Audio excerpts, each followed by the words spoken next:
Okay, good afternoon, everyone. Good afternoon, YouTube. As soon as we get the okay from Megan, I'll get started here. Our stream is going.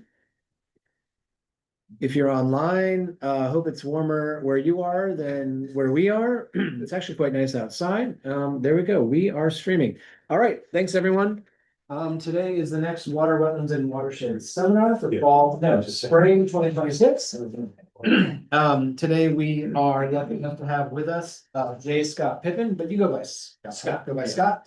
And Scott is an attorney and community planner with the University of Georgia's Carl Vinson Institute of Government, where he leads UGA's Defense Community Resilience Program. So, as I said last week, it's a little confusing to hear about defense and military readiness in the context of conservation. So I think you'll help us understand those connections a little bit better.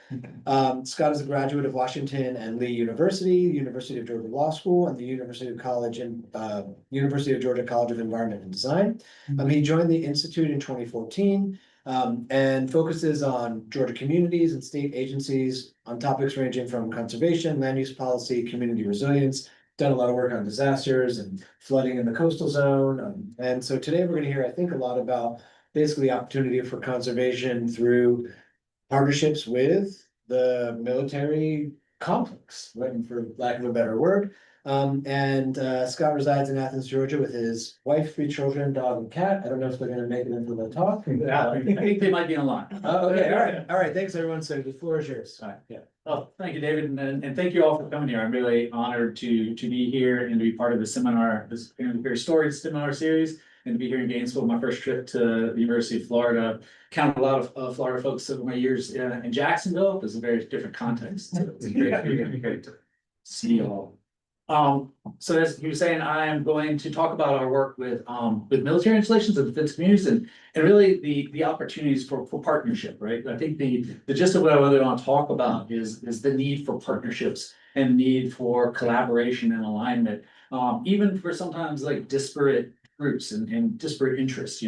As one of our my good colleagues with the Army at Fort Benning likes to say, like, when you work with people, like, you'll find that everybody agrees on about 60, 70, 80% of stuff. You might be diametrically opposed on the rest of the things, like viciously and passionately, but there are things that you agree on somewhere. And so if we can come together and work on those things, like, significant progress can be made, even if we can't solve all the world's problems and come to one shared agreement. So I think some of the work I'm going to talk about that we're doing with installations, that installations are doing on their own, and then through other networks of partners really exemplify that and are really leading the way in some really great work that I think needs to be celebrated more and provide tremendous opportunities to think about conservation, to think about resilience in a different way, and the different values that it supports and opportunities to leverage those values for success.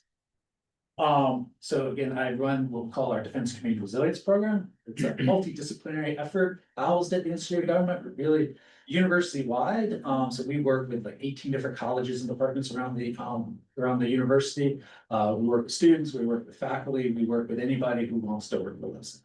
We also work with other university partners. We work with private sector consulting firms. We work with nonprofits like Nature Conservancy and others. So it's a broad network of partners and a broad consortium of interests and expertise that we try to bring to bear to really bolster the resilience of military installations and defense communities.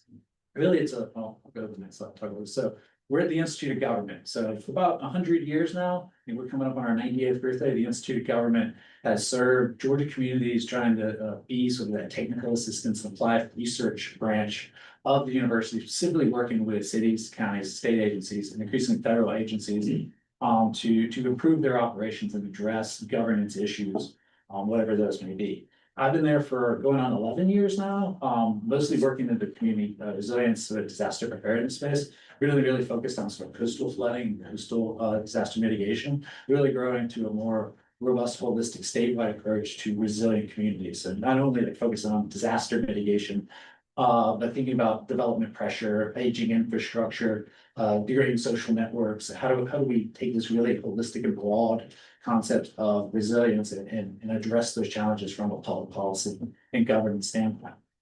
For the last 4 or 5 years, though, that's really honed in on looking at military installations and working with those defense communities, really recognizing that the installations themselves are communities within our state. They have a lot of the same infrastructure, they have a lot of the same needs, they provide a lot of the same services.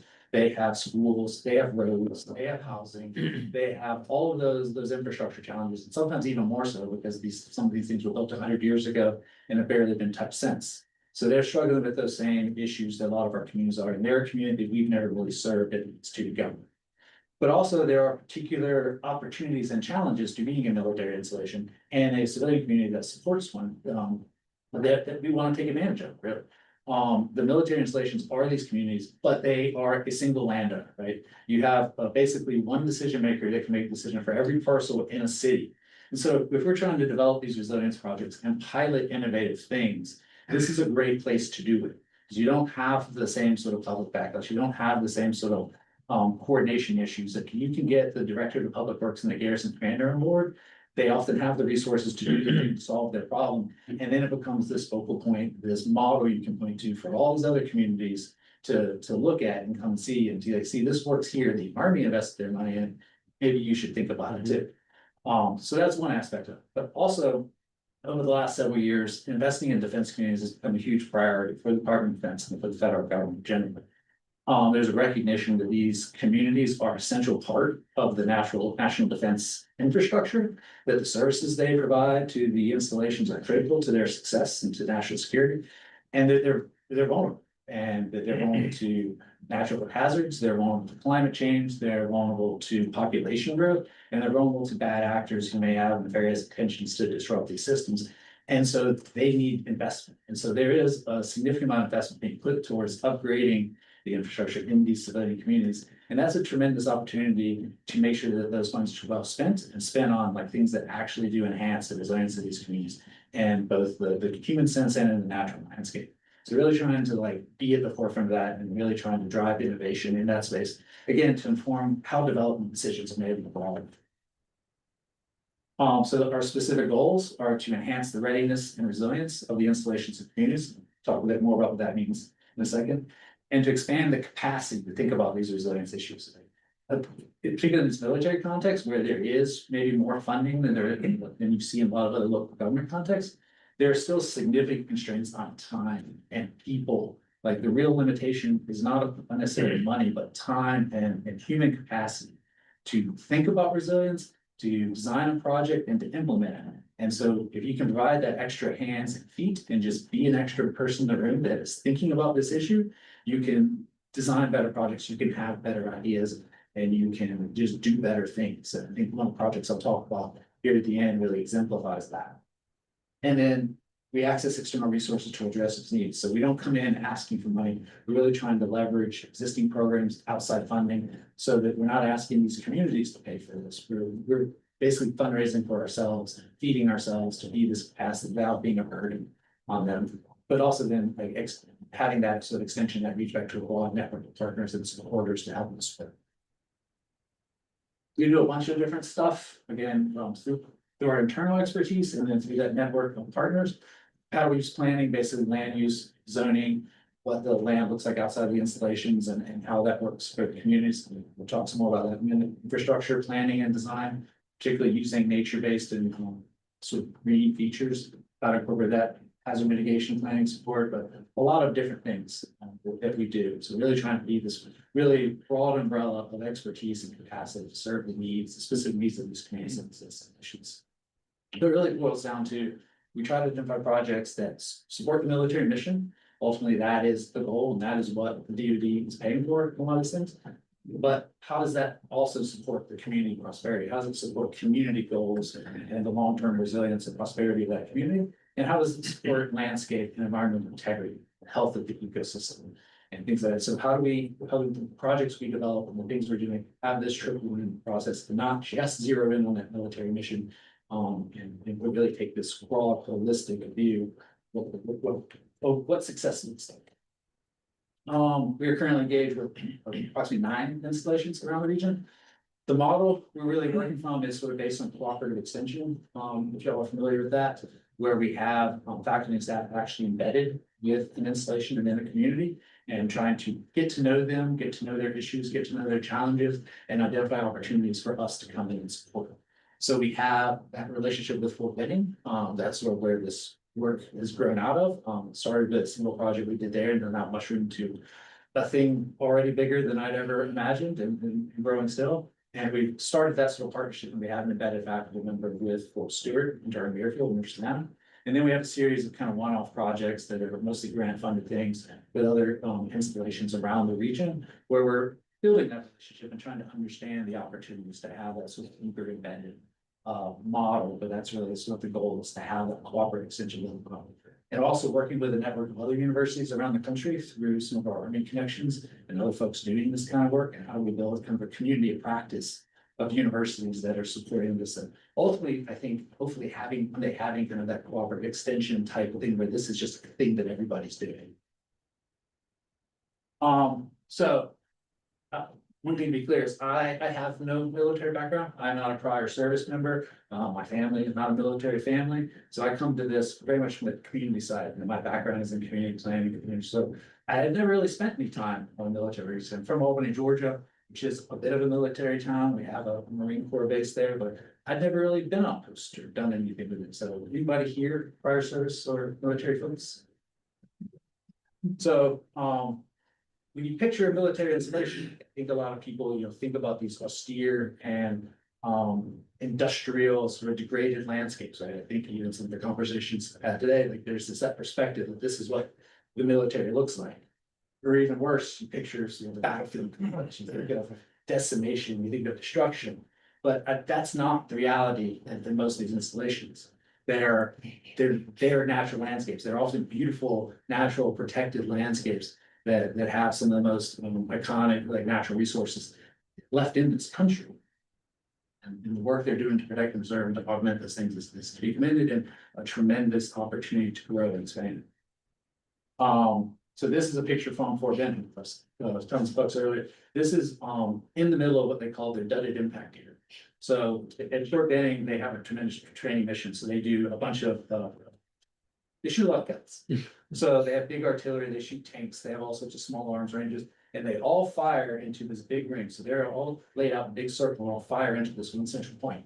This is in the middle of that point. It's some of the most pristine and beautiful long leaf pine ecosystem you'll ever find anywhere in the world, because nobody ever goes there. All they do is shoot projectiles in there that start fires that burn it. Perfect. Perfect, right? And so for 100 years, this has had a steady fire occurrence regime that has maintained that longleaf system and allowed it to perpetuate without any sort of human interference.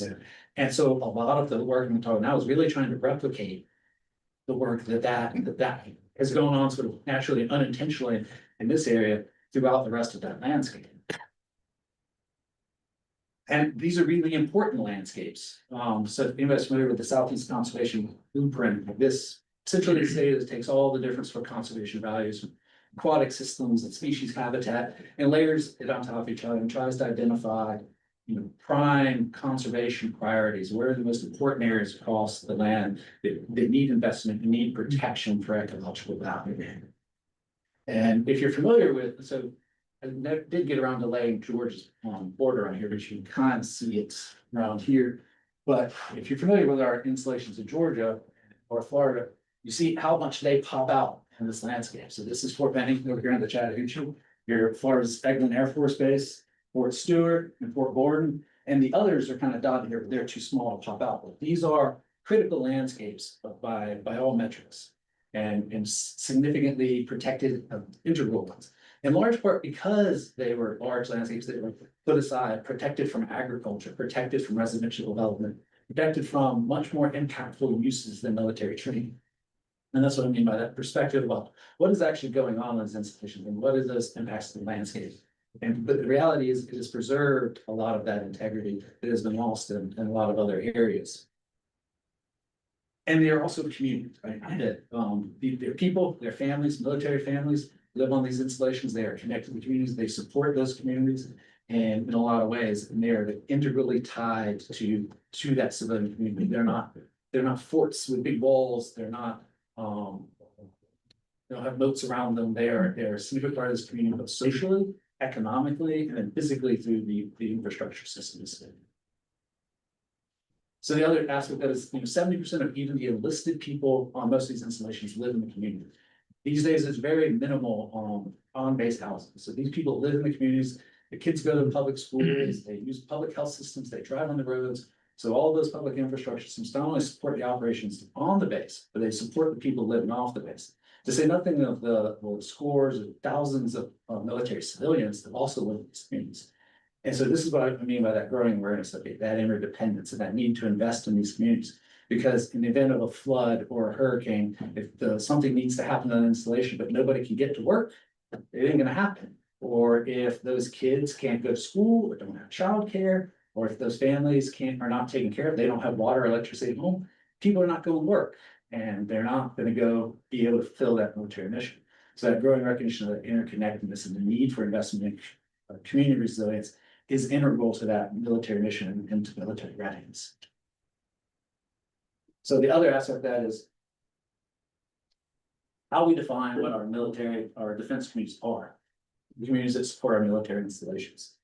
So this weird blob shape you see over there in Georgia is what's called the Georgia Sentinel Landscape. Anybody here familiar with the Sentinel Landscape program? Yeah. So the Sentinel Landscape program is this collaboration of federal agencies, Department of the Interior, Department of Agriculture, and DoD, trying to leverage their conservation assets and trying to have a bigger impact by all working together through that lens of also supporting military readiness, but really just trying to advance their missions in a collaborative way. So in Georgia, their primary driver was protecting the gopher tortoise. The gopher tortoise was identified as potentially a candidate species for Protection of Endangered Species Act. And it really brought together a broad coalition of partners from the Department of Defense, Georgia Power, Georgia DOT, basically everybody who does significant landscape impacts, and they lost their minds. And they said, if gopher tortoise gets listed, we'll never move a piece of dirt again. And so they made significant investments. They helped stand up the Georgia Sentinel Landscape. They came together as a group of partners and identified these areas as critical gopher tortoise habitat and drew this boundary to make investments, to leverage their investments to protect gopher tortoises and prevent that listing, which was, as of last year, ultimately successful. Came out with the decisional document deciding not to list it based on the commitments made through this effort. But essentially all the communities then that touch this Sentinel landscape, all the dots are cities or other communities in that landscape, and the counties highlighted are the counties that touch that Sentinel landscape. But all these communities support that military mission. So all of these communities are eligible for different forms of DoD investment and other sort of heightened federal investment because of their presence, because of the way they support that mission. And so we consider all of these to be our defense communities. In addition, another thing we're working on is identifying sort of the commuter sheds for each of our installations. Like how big of an area do people come from? Like what is the actual impact on the economy and on the people of these regions? Often people are driving an hour and a half to come to work. So understanding where those communities are with those sort of connectivity, those connection corridors and what those pathways look like are also key to identifying the regions where we should be interested in, where we should be working. So next time we talk, maybe I'll have an updated map that shows the defense communities from that angle. But point is that there's ultimately a really broad swath of our communities in our states that support these installations and can be leveraged for that kind of value. So I'm going to talk a little bit about what we're doing at Fort Benning and what's going on at Fort Benning, and then about some specific projects that we've been working on to support them. But again, this is just one installation where we're working. We have sports projects all over, and happy to talk about any other aspects of those later on. So I should have mentioned, I thought I had a context map here before Fort Benning was, but so Fort Benning is about 182,000 acre installation in western Georgia on the Chattahoochee River, just outside of Columbus, Georgia. So it gives some sense, 182,000 acres is the size of a mid-sized Georgia county, right? It'd be like the 100th largest county in Georgia if it was a standalone county. So it's a huge space. And it's also located right at the southern edge of the Georgia Fault. Right on top of what used to be, the center of Muscogee Creek culture 200 years ago. So it is a very interesting and unique landscape, both culturally and ecologically. And a large reason that the city of Columbus is where it is, and Fort Benning where it is because of those unique features. But it also makes it an interesting place to work. They have a lot of interest, very specific ecologies. They have a lot of specific environments. They have over 90 species of concern that are either listed or potentially listed that they have to manage and deal with. They burn about 60 to 70,000 acres both intentionally and unintentionally every year to manage that landscape. And they also support a robust outdoor recreation community. They do have a lot of hunters and fishermen come onto the installation for recreation. They also have about 30 miles of bike and pedestrian trails that are open to the public for people to come out there and recreate on. And one of the things we're doing is really help them to expand that network and to integrate it into a more regional network to support, economic development, prosperity of the region, and to provide better quality of life amenities for their own personnel. And they have about 970 miles of stream and 14,000 acres of wetland. They also manage taking care for. And from the cultural standpoint, they have a national historic landmark. It was the Uchi town, again, that cultural hub of the Muscogee Creek Nation. It is now frankly underneath their airfield, but still an important resource and connected to thousands of archaeological sites around. 3,500 is just a wild guess really, because they don't know where most of them are, and they really try to avoid disturbing any areas where they might be. So there are probably thousands and thousands more that are intentionally not accounted for. And they annually consult 16 different recognized federal tribes, mostly the Muscogee Creek Nation, because of their cultural and historic interest in this landscape, but lots of other indigenous communities do as well. And so since about 1980, when the red-cockaded woodpecker really came on everybody's radar as a species are concerned, they've also invested a lot in reforestation and forest restoration, people trying to recreate that longleaf pine ecosystem. And you see over here where there were relic stands at the beginning of this effort.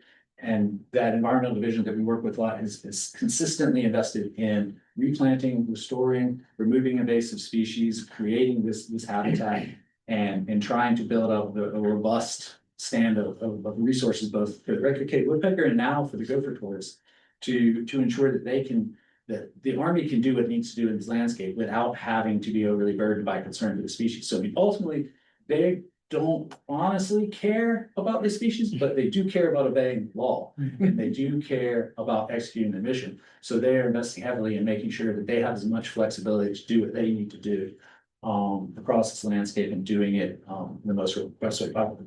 And so incidentally, these two big red blobs you see, those are the impact areas I was talking about. Those are some of the most pristine habitat in and of themselves. And so that those areas are not accounted for because that was the natural standards, and that is not part of their management regime, because again, nobody goes in there. Though they do get credit for the woodpeckers that live there, and they're a lot. So again, this is what that Douglas impact area looks like. It is a beautiful, as natural scene as you're gonna see.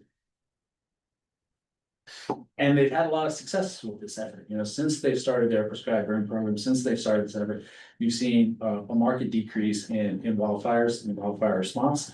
This supports their mission, right? This saves them money, it saves them time, it saves them energy by doing these prescribed burns, by restoring this landscape. They have a less of a threat from wildfire impacting their infrastructure, from impacting their training, from disrupting their operations. And so these are the kinds of things I mean by seeing those synergies from landscape management, from seeing a healthy ecosystem, from seeing that resilient and robust and healthy environment, supporting mission while also supporting those other resilience values. And you're seeing success with the woodpecker. They've steadily, since they started keeping counts in the 90s, seen an increase in woodpecker populations and breeding pairs. To the point they've demonstrated success and have a defined contribution agreement now with the Fish and Wildlife, as long as they maintain a given number of species, populations that they are good, that they can document that they have 351 breeding populations, then that really smooths the pathway for them getting there instead of taking permits and all the things. And so they've surpassed that with their just on-base investments, but are still growing those off-post ones and some of the land off the installation and landscape to give them that additional surety. And so that if they do need to do something or land use change on the installation, they've more than covered that obligation elsewhere. And that has led to the downlisting of the red-cockaded woodpecker. Last year, Fish and Wildlife took them from an endangered species down to a threatened species, in large part because of these efforts at Benning and similar efforts at Fort Stewart. That now both of those installations have also become sources of birds for other restoration projects for DNR and others are doing around the state. They will source birds and relocate them from these installations in order to deal with external restoration projects. And so there's been a tremendous success and a model for, I think, how endangered species recovery can be done in a lot of other contexts. So that's the work of Fort Benning, and that's a lot of the things that we're trying to support from that installation standpoint. So I'm gonna pivot and talk a little bit about our work specifically and a few different things that we're doing. How am I doing on time? 25 minutes total to the end. So Okay. do you want to do 15 more and then have some questions or 15, 20? Sounds good. So again, this is the context slide I thought I was going to point to earlier. So Fort Benning up here, right at that bend, on the Chattahoochee River. It's again, the source of a lot of this work and activities there. I'll talk about in a minute, started this regional plan to help them manage this landscape and work with those communities, but it's really brought into this more regional effort. One of the key elements that we're doing there is we assigned what's called intergovernmental support agreement, or an IGSA. So we have, in addition to our sort of resilience faculty are embedded there, they've asked us to take on some additional support roles. So we now have 2 faculty members and 7 staff members that have offices on Fort Benning and go there every day, supporting their NEPA program, so environmental compliance, environmental record keeping and support, and their cultural resources program. So we've partnered with our archaeology lab to hire essentially a lot of technicians who do their cultural resources management program, archiving artifacts, and all of that sort of work. While we're also like actively trying to improve those systems and trying to update them and better management and integrate them to the sort of larger cultural landscape perspective that the university brings.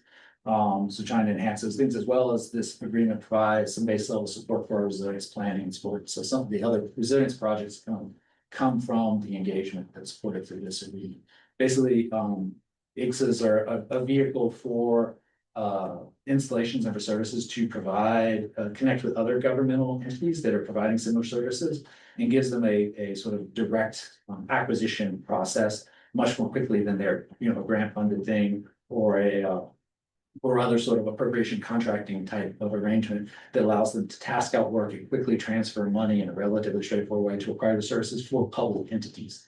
And so being used a lot for basic services and infrastructure with working with local governments, but increasingly they're looking at university partnerships to develop these agreements and provide that kind of expertise and services. So we're trying to take advantage of that. And again, also trying to develop partnerships where we can use the agreements that we've developed to work with a wider network of partners and bring a wider range of expertise to these installations and to the partnerships that we're doing. So a number of the task orders, that's sort of the baseline. Every year for 10 years, we're going to provide those services. But there's also what's called a task order element that they can send specific requests like, hey, we need help with this. Here's $100,000, here's $1 million, can you help us with this? And so we've done a number of different things. We help with more resilient stream crossing designs. How do you replace culverts so that they are also providing better aquatic connectivity and are more resilient and less likely to blow out or flood in the future? Stabilizing some creeks, dealing with erosion, improving stormwater, dealing with wildfire risks in the wildland urban interface, and again, updating their cultural resources management plans to better accommodate, sort of modern practices and things like that. So a wide range of things that we're doing just at Fort Benning under this agreement. And then, so this is the project talk about that really sort of started it all off. Like this was the introduction to working with the Army. This is a map of Fort Benning. You see this purple area and this green sort of highlight area. Those are sort of their priority conservation areas. Those are the areas that have not been developed. So long story short, Columbus, Georgia is up here. And when Fort Benning moved down here, Columbus was way up here. And since then it has closed that gap and now has covered pretty much Columbus and Phoenix City, Alabama. It pretty much covered that northwest boundary.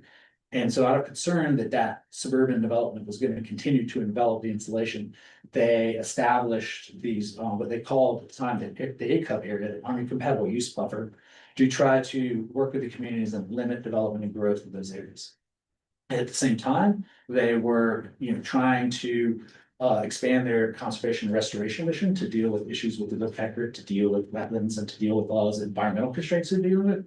So they're also using these buffers to do restoration work with the Nature Conservancy and Georgia DNR and a host of other partners to do this restoration and identify opportunities for that.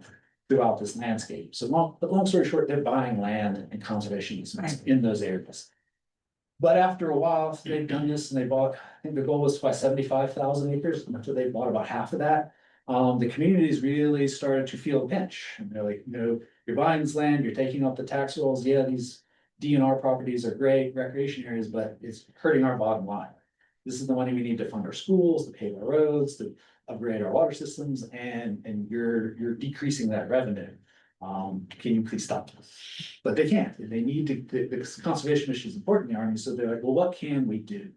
And so they reached out to us and like, can you help us work with these communities and identify opportunities for us to better collaborate to ameliorate some of these negative impacts that our conservation missions have in communities. And so we spent about 2.5 years developing a plan, working with the rural communities, both in Georgia and Alabama, understand their needs and understand their goals. And then trying to help them align those with the military mission. And long story short, like they really do align. Like these rural communities want to be rural communities. They want investment and they want jobs and they want opportunities for their kids that can keep them at home. But they do want jobs and they also want places to live, but they want all of those things. And so how do you marry those two things together? And so at the end of that, we kind of came up with the strategy that we call the River Valley Community Compatible Development Plan. It has 4 sort of main elements that I think really kind of capture what we're trying to do with communities broadly through this program.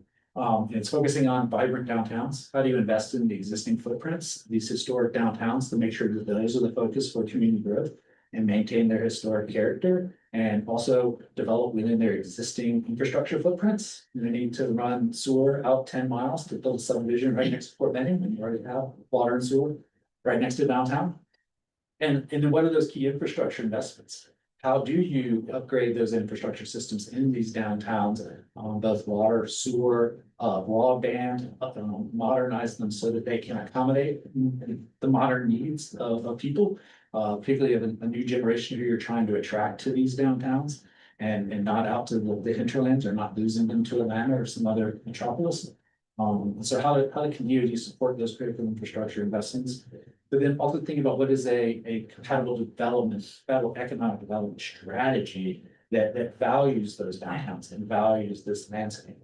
So things like cultural tourism. There's a lot of history, there's a lot of art, there's a lot of music, there's a lot of local produce and things like that in these communities. So how do you take advantage of those to bring in people, to generate revenue, to generate small businesses? The typical economic development strategy is still to go chase the next car plant or the next biomedical facility, but really trying to change that economic development paradigm to focus on small shops, the coffee shops, the restaurants, the things that are better suited for these small towns and for their own sort of development vision. And then how do you take a regional approach to doing that? How can these communities work together to create a network of small communities rather than competing against one another for the scraps from the table of a bigger city like Columbus? How can they be a cohesive force and work with Columbus for a shared vision? So one of the things that's come out of this is a regional branding to really create an identity for this part of Georgia that recognizes their shared ecosystems, their shared natural resources, their shared culture, their shared history, and sort of advertises that to the world as a thing that's worthy of celebrating and visiting and spending money. But then also values the very resources that make them special and that are essentially Fort Benning's mission. So their resources from the DoD to support this kind of planning and this kind of engagement, because it ties back to that military mission, it ties back to those natural resources goals. And then so a more tangible example is this work we're doing actually on the coast to address an issue that we just refer to as Laundry Creek. So this is the one I refer to that really highlights the role of our resilience faculty on site.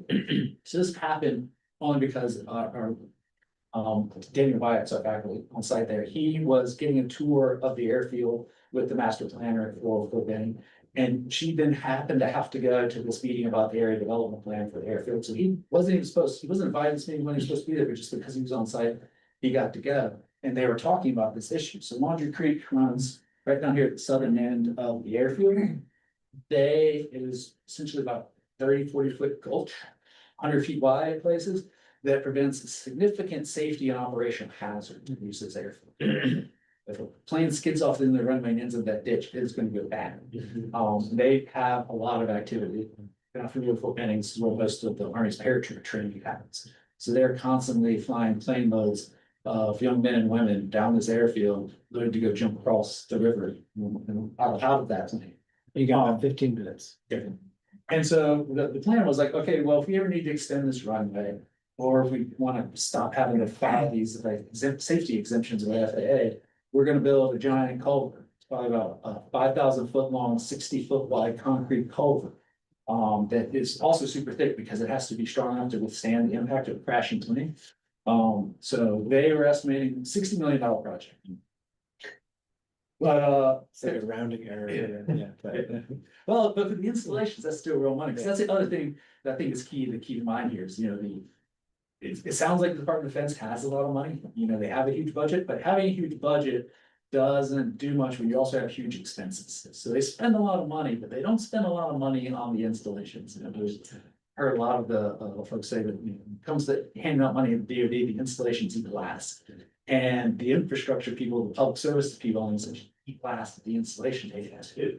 And so there ends up not being a lot of money for things like this. And so where you can provide things that save time is most of it, but money is shortly behind. But because Daniel was in this meeting, he took it a little interesting, so we got to talking. We looked at a bunch of area photography, we looked at area photography, and worked at topography of the area. And eventually realized, like, when you look at things, it's clear this creek didn't used to be here. And it used to actually run along that, closer to that tree line, actually a little bit inside where that tree line is now. But, it might be a whole lot cheaper and easier than building these giant culvert structures to put the creek back where it used to be, where it's completely out of the airfield zone and will never be a problem again. And in fact, they had moved it in the 40s or 50s sometime because they used to use that area before the airfield was there, because that was a firing range. And so they did targeting practice and stuff down there. And so they relocated the stream at that point. And it's actually, they relocated it way over here. And then as they started expanding the airfield, they consistently moved it to its current location. So the proposal then, let's look at the feasibility of putting this creek back into the channel. And so that we did some feasibility assessment, we did some modeling and stuff, and like, yeah, this is probably a fifth of the cost. I mean, and it might even be cheaper than that. The elevation models show a whole bunch of dirt that's been piled up in that old channel, but I don't really think is there, but it's in a no-go zone right now, so that's where the current hurdle is. Clearing out the potential dangerous devices in that area so we can get in there and investigate, but nonetheless, it is going to be a much cheaper, a much more efficient and effective solutions problem that's also going to save money and provide a lot of environmental benefits. So I mentioned that only to highlight the value of having somebody in the room who's thinking about projects in that way and specifically trying to generate ideas that meet that sort of triple win paradigm, and has sort of time and capacity to go out and research and do a little more digging. But again, to exemplify that sort of infrastructure design, paradigm, really trying to push where a project can serve its military or infrastructure function and provide those community and social values that really augment its overall purpose of those. Yes, this is another illustration of where that what it looks like and where that proposed realignment is. So with that, we'll wrap up and Awesome. questions. Let's give another round of applause. Thank you very much. I think for a lot of the folks in the room, it was perhaps the first sort of intro into the role of defense installations as a conservation, an element of conservation, and the story of the RCW, the red cockaded woodpeckers. If you're not familiar, it's like an endangered bird that was sort of like on the brink, but so now you have this sort of firing range as like the sort of the home base, and then actually contributing birds out to other kinds of sort of like it's definitely a feel good story. Yeah. All right, so we'll take questions from the room, and I'll check on YouTube, see what we got on YouTube, but we'll start with students in the room or anyone. To what extent do you find the military personnel that you interact with on the bases and all having any kind of environmental science, environmental engineering, besides construction and civil engineering, which is a lot of the work that they do, but do they kind of find out? Do you find out that you're working with people who pick this stuff up pretty quickly? Yeah, the people who are not familiar do pick it up really quickly, but they also have a lot of in-depth expertise on site. So not necessarily, somewhat with the enlisted personnel who we engage with, but that is less our, they're less our touch point than the civilian population. But there are folks who are tasked with environmental issues, environmental goals within that enlisted population, who primarily work with the civilian group, and they are deeply knowledgeable, particularly at Fort Benning and Fort Stewart, where they do a lot of this stuff all the time. They're deeply knowledgeable about the natural. And they would stay there permanently rather than the military that are rotating all the time. Exactly. Okay. Yeah, there are people who've been doing this for 20, 30 years, and have been there from the beginning and have a lot of institutional knowledge and a lot of historical knowledge about these programs and about the, about species and about landscape and all those things. I'm wondering if you could give us an example. So, I love the idea of sort of urban, it's like urban conservation, maintaining the character of sort of small towns, and sort of the cultural benefits that they bring. And so like, are there examples, like how does the DoD fund that? Do they offer like community redevelopment grant? Like, do they pay for like an unsuccessful coffee shop to stay open? Like what's the mechanism there? So Like, they don't have mechanisms to make that kind of direct investment. yeah, But they do have mechanisms to support that kind of infrastructure upgrades and the things where you can tie it back to the military mission. to say like, if it, 2,000 people are living in this town from the base. And so if it's a better wastewater treatment plant, they can help fund it. Exactly, or if the wastewater treatment plant is contributing to, elevated fecal coliform levels on base, then that's a degradation of mission. They can make an investment through something called the DSIP program, or if they're for actual construction. But if it's just design and engineering support, there are other programs that also can support that kind of infrastructure.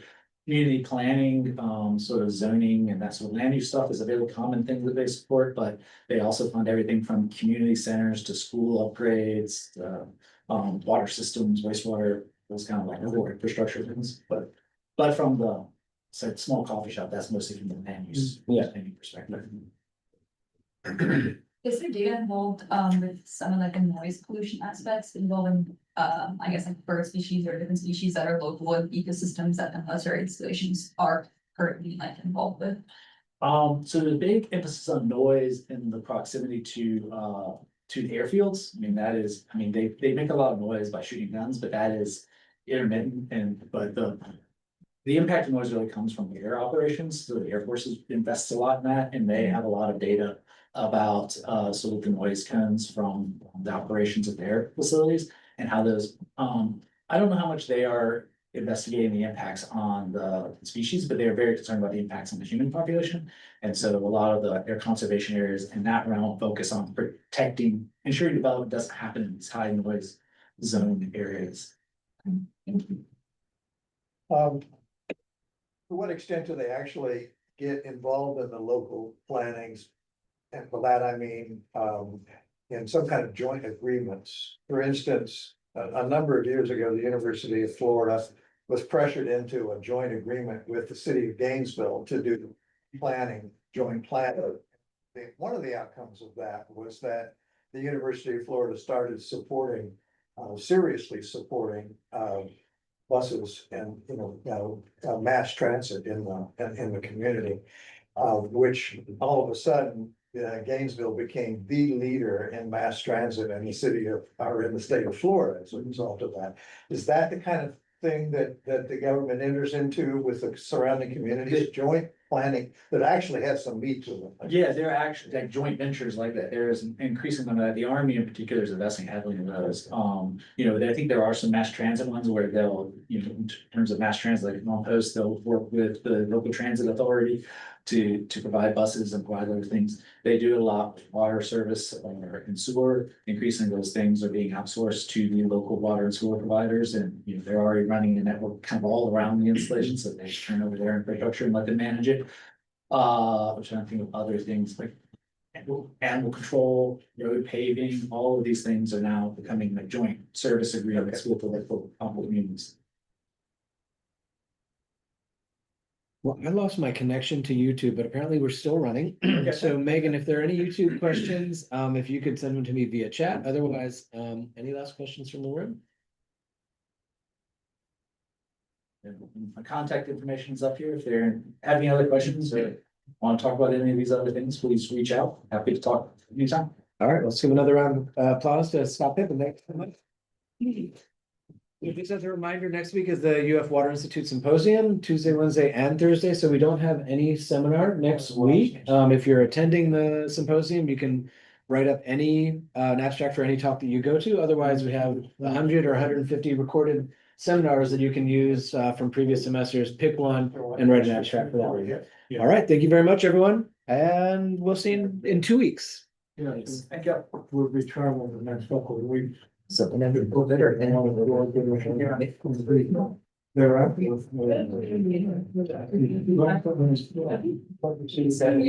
Yeah, perfect. good idea. How you been?